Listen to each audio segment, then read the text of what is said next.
Hello and welcome. Today, we are going to tackle one of the most powerful research tools you'll ever use, Academic Search Complete. We're going to take that research process, the one that can be kind of chaotic and frustrating, and turn it into a precise, powerful skill. So, does this sound familiar? You type your topic into the search bar, and you either get like 10,000 totally irrelevant results, or you get nothing. Crickets. It's a super common problem, but the good news is it's totally solvable. See, the issue usually isn't what you're looking for, it's how you're looking for it. And this right here is the solution. For just a minute, I want you to forget that simple little search bar. The advanced search button is about to become your new best friend. This is where you stop just kind of throwing keywords at the database and you start telling it exactly what you need. It's all about taking back control. Which brings us to our first big idea. We're going to shift our mindset from being a passive searcher to being an active controller.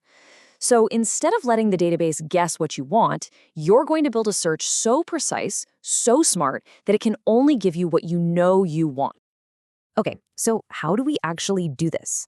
Well, it all starts with crafting your query. A really smart search isn't just one big, messy phrase. It's more like a carefully built set of instructions.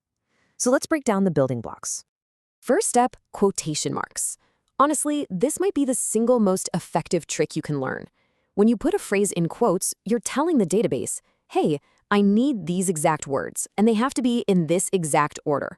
So you won't get articles about open spaces or educational leadership, you'll only get open educational resources. It's an absolute game changer for relevance. Next up are your search superpowers. They're called Boolean operators. Now, they sound super technical, I know, but they're actually incredibly simple. And makes your search narrower, you need both terms to show up, or makes it bigger, either term is okay, and not, well, that's for kicking out stuff you don't want. Just think of them as the basic grammar for your search. And here's where you actually use them. Right there in the advanced search, you can see those drop-down menus next to the search boxes. This is how you stack your terms together. So maybe you want open educational resources and higher education, but not K-12. This is exactly how you build that command. And for one more layer of precision, you can even tell the database where to look for your terms. Searching all fields is the default, which is fine, but if you have a pretty good idea that a key phrase will be in the article's title, or you're looking for a specific author, you can narrow your search to just that field. It's super targeted. All right, now for a real pro-level technique, filtering before you even hit that search button. I mean, why sift through thousands of results when you can just tell the database not to even show them to you in the first place? This is how you avoid that feeling of being totally overwhelmed. So here's a quick checklist of the most powerful pre-search filters. You can control the publication date, you can pick the type of source, select the language, and even specify how long the article is. Let's take a closer look at a couple of the really important ones. Okay, the publication date is absolutely crucial. If you need the latest, most up-to-date research on a topic, you can limit your search to just the last year or the last 5 years. Or, on the flip side, if you're doing historical research, you can set a custom date range to find articles from a really specific time period. This one is huge. Your professor might say, you can only use academic journals for this paper. Well, right here under publication type, you can select that, and the database will just instantly ignore all the magazines, book reviews, and everything else. You get exactly the kind of source you need right from the get-go. And of course, if you're working on a project that requires sources in a specific language, this filter is just a super easy way to narrow your results from the very beginning. It's simple, but really effective. Okay, so you've built a fantastic search query, and you've used some pre-filters. You hit search, and now you've got a list of results. Awesome. But the work isn't quite done yet. Now we refine. This is where we sift through those high-quality results to find the real gems. So, by default, your results are sorted by what the database thinks is most relevant to you. But, sometimes you just want to see the newest research first. A quick click on this drop-down menu lets you resort everything by date newest, putting the latest publications right at the top of your list. Now just look at the power of these two little buttons.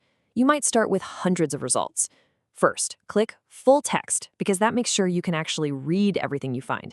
Then, click Peer Reviewed to guarantee that it's high-quality academic stuff. And just like that, your list shrinks down to a manageable, super relevant selection. And here we are at the final step. You found a really promising list of articles. Now it's time to get to the good stuff, the actual information. Let's break down what a search result looks like so you know how to get what you need. So each result is kind of like a mini summary. You get the title, the authors, and most importantly, the abstract.